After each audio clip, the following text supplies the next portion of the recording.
ओम श्री परमात्मने नमः। यथार्थ गीता अध्याय 13 अंतिम श्लोक 34 और अध्याय का निष्कर्ष।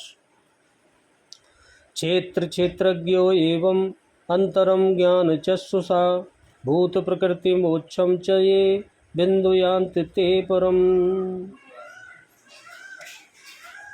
भगवान कह रहे हैं, अर्जुन, इस प्रकार क्षेत्र और क्षेत्र के भेद को तथा कार्य सहित प्रकृति से मुक्त होने को जो पुरुष ज्ञान नेत्रों द्वारा तत्व से जानते हैं, वे महात्मा जन परम ब्रह्म परमात्मा को प्राप्त होते हैं। ज्ञान नेत्र के द्वारा क्षेत्र और क्षेत्रज्ञ के भेद को और कार्य सहित प्रकृति से मुक्त होने को जो जानते हैं, वही परमात्मा को पाते हैं। इस प्रकार क्षेत्र और क्षेत्र के भेद को तथा विकार सहित प्रकृति से छूटने के उपाय को जो ज्ञानी पुरुष नेत्रों द्वारा देख लेते हैं,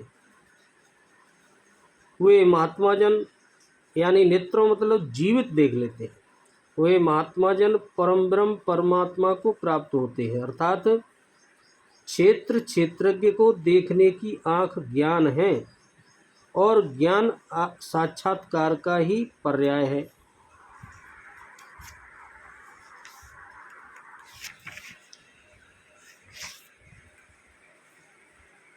ज्ञान चक्षुषा पद का अभिप्राय यह है कि ज्ञान चक्षु के द्वारा क्षेत्र और क्षेत्र के भेद को जानना क्या है।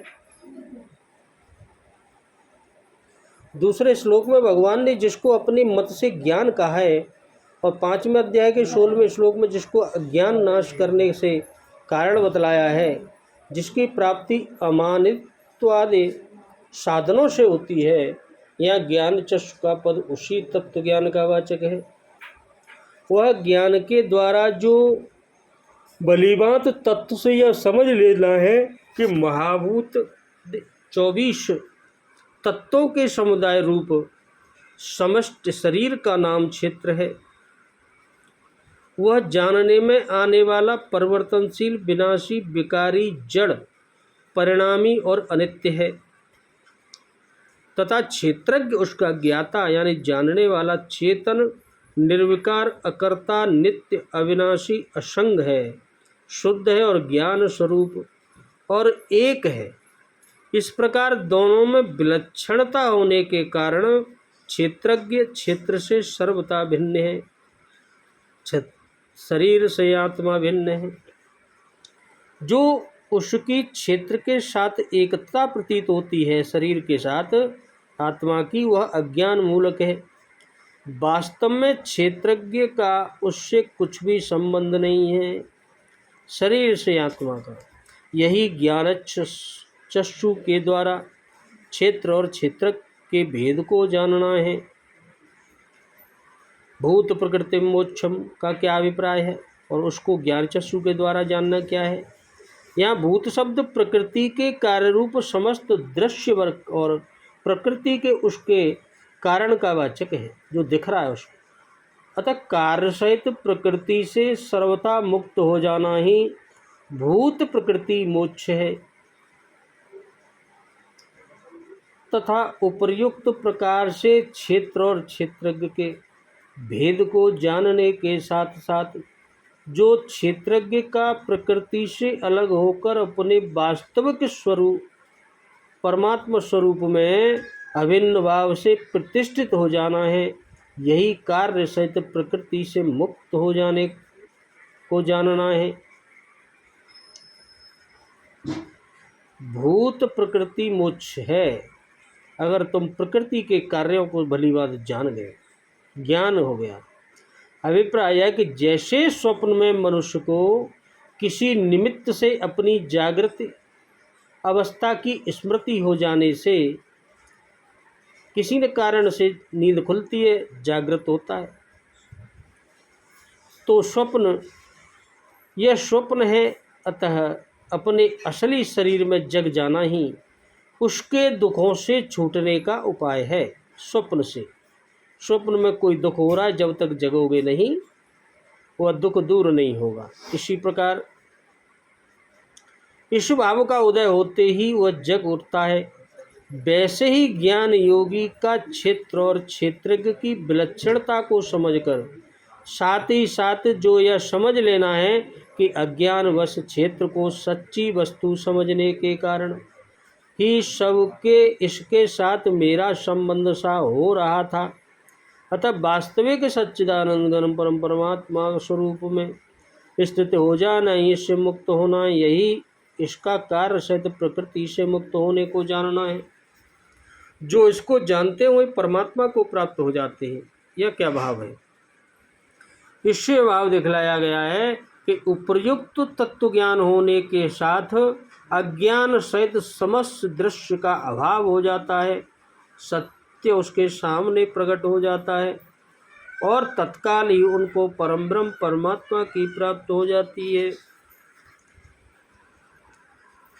क्षेत्र को जड़, विकारी, क्षणिक और नाशवान तथा क्षेत्रज्ञ को नित्य चेतन, अविनाशी और अविकारी जानना ही उनके भेद को जानना है। ये क्षेत्र माने शरीर और क्षेत्रज्ञ माने आत्मा। शरीर तो जड़, विकारी, क्षणिक है और नाशवान है, और क्षेत्रज्ञ आत्मा जो है नित्य चेतन, अविकारी और अविनाशी है। इस प्रकार 13वें अध्याय का अब आप निष्कर्ष सुनेंगे। गीता के आरंभ में धर्मक्षेत्र और कुरुक्षेत्र का नाम तो लिया गया, किंतु वह क्षेत्र वस्तुतः है कहाँ, वह स्थिल बताना शेष था, बताया नहीं। धर्मक्षेत्र और कुरुक्षेत्र तो कहा पहले ही श्लोक में, लेकिन वह कहाँ है यह नहीं बताया। वह स्थल बताना शेष था, जिसे स्वयं शास्त्रकार ने प्रस्तुत अध्याय में स्पष्ट किया। कौन्ते, यह शरीर ही एक क्षेत्र है। अब सुन लीजिए, भगवान ने स्वयं कहा कि यह शरीर ही एक क्षेत्र है। जो इसको जानता है वह क्षेत्रज्ञ है, और इस शरीर को जो जानता है वही आत्मा है, भगवान है। वह इसमें फंसा नहीं बल्कि निर्लेप है। इसका संचालक है शरीर का। कौन? आत्मा। अर्जुन, संपूर्ण क्षेत्रों में मैं भी क्षेत्रज्ञ हूँ, भगवान ने कहा। अन्य महापुरुषों से अपनी तुलना की अर्जुन से बोले भगवान। इससे स्पष्ट है कि श्री कृष्ण भी एक योगी थे, एक महापुरुष थे, क्योंकि जो जानता है वह क्षेत्रज्ञ है, जो सब कुछ जानता है वही आत्मा है, भगवान। ऐसा महापुरुषों ने कहा है। मैं भी क्षेत्रज्ञ हूँ, अर्थात अन्य महापुरुषों की तरह मैं भी हूँ, भगवान ने स्पष्ट बोला है गीता में। उन्होंने क्षेत्र जैसा है जिन विकारों वाला है तथा क्षेत्रज्ञ जिन प्रभावों वाला है उस पर प्रकाश डाला। मैं ही कहता हूँ ऐसी बात नहीं है, महर्षियों ने भी यही कहा है। वेद के छंदों में भी उसी को विभाजित करके दर्शाया गया है। ब्रह्मसूत्र में भी वही मिलता है। शरीर जो क्षेत्र है, क्या इतना ही है जितना दिखाई देता है? इसके होने के पीछे जिनका बहुत बड़ा हाथ है उन्हें गिनाते हुए बताया। अब सुनो, ये शरीर क्या है, इसके पीछे ये शरीर कैसे आता है, इसके पीछे कौन है, उसको बताया कि अष्टधा मूल प्रकृति, अव्यक्त प्रकृति, अष्टधा मूल प्रकृति और अव्यक्त प्रकृति, और 10 इंद्रियां और मन और इंद्रियों के 5 विषय जैसे आशा, तृष्णा और वासना। इस प्रकार इन विकारों का सामूहिक मिश्रण यह शरीर है।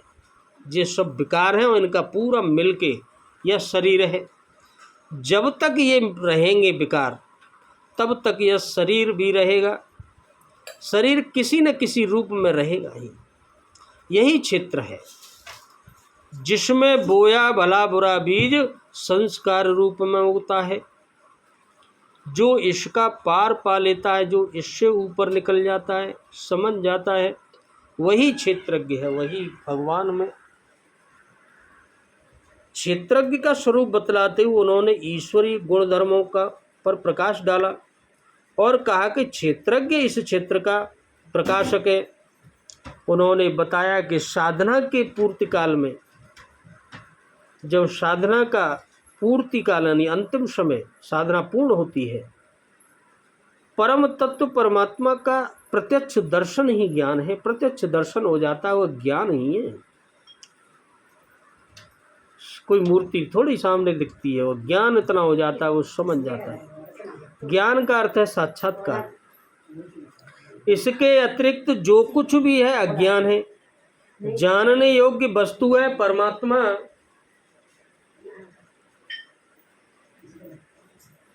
परात्पर ब्रह्म, वह न सत्य है न असत्य, इन दोनों से परे है। सत्य असत्य से भी परे है भगवान। उसे जानने के लिए लोग हृदय में ध्यान करते हैं, बाहर मूर्ति रखकर नहीं करते हैं। बहुत से लोग सांग के माध्यम से ध्यान करते हैं, तो शेष निष्काम कर्मयोग करते हैं। समर्पण के साथ उसकी प्राप्ति के लिए उसी निर्धारित कर्म यानी आराधना का आचरण करते हैं। जो उसकी विधि नहीं जानते आराधना की, वे तत्व स्थित महापुरुष के द्वारा सुनकर आचरण करते हैं, दूसरे पुरुषों से सीख कर करते हैं। वे भी परम कल्याण को प्राप्त हो जाते हैं। अतः कुछ भी समझ में न आए तो उसके ज्ञाता किसी बहुत महापुरुष संत के संपर्क में चले जाना चाहिए। महापुरुष का सत्संग आवश्यक है। स्थिति प्रज्ञ महापुरुष के लक्षण बतलाते हुए योगेश्वर श्री कृष्ण ने कहा कि जैसे आकाश सर्वत्र सम रहता हुआ भी निर्लेप है, किसी से उसका कोई मिलन नहीं, जैसे सूर्य सर्वत्र प्रकाश करते हुए भी निर्लेप है, ठीक इसी प्रकार स्थिति प्रज्ञ पुरुष सर्वत्र सम ईश्वर को जैसा है वैसा ही देखने की क्षमता वाला पुरुष क्षेत्र तथा क्षेत्र से अथवा प्रकृति से सर्वथा निर्लेप है। शरीर से उसके जो गुण दोष है, जो विकार है, उनसे अलग है क्षेत्र महापुरुष। अंत में उन्होंने निर्णय दिया कि क्षेत्र और क्षेत्रज्ञ की जानकारी ज्ञान रूपी नेत्रों द्वारा ही संभव है। जब ज्ञान हो जाएगा तो आप समझ जाएंगे। ज्ञान जैसा कि पीछे बताया गया, उस परमात्मा के प्रत्यक्ष दर्शन के साथ मिलने वाली जानकारी है ज्ञान। शास्त्रों को बहुत रटकर दोहराना ज्ञान नहीं है कि शास्त्रों को याद कर लिया हो गया ज्ञान, यह ज्ञान नहीं है। उसके भाव को समझ लेना ज्ञान, बल्कि अध्ययन और महापुरुष से उस कर्म को समझकर उस कर्म पर चलकर मन सहित इंद्रियों के निरोध और उस निरोध के भी विलय काल में परम तत्व को देखने के साथ जो अनुभूति होती है, उसी अनुभूति का नाम ज्ञान है। क्रिया आवश्यक है, क्रिया तो करनी पड़ेगी। इस अध्याय में मुक्त क्षेत्रज्ञ का विस्तार से वर्णन किया गया। वस्तुतः क्षेत्र का स्वरूप व्यापक है शरीर का। शरीर कहना तो सरल है, किंतु शरीर का संबंध कहाँ तक है? तो समग्र ब्रह्मांड मूल प्रकृति का विस्तार है। अनंत अंतरिक्षों तक आपके शरीर का विस्तार है। उनसे आपका जीवन ऊर्जस्वी है, उनके बिना आप जी नहीं सकते। यह भूमंडल, विश्व, जगत, देश, प्रदेश और आपका यह दिखाई देने वाला शरीर उस प्रकृति का एक टुकड़ा भी नहीं है। इस प्रकार क्षेत्र का ही इस अध्याय में विस्तार से वर्णन किया गया। इस प्रकार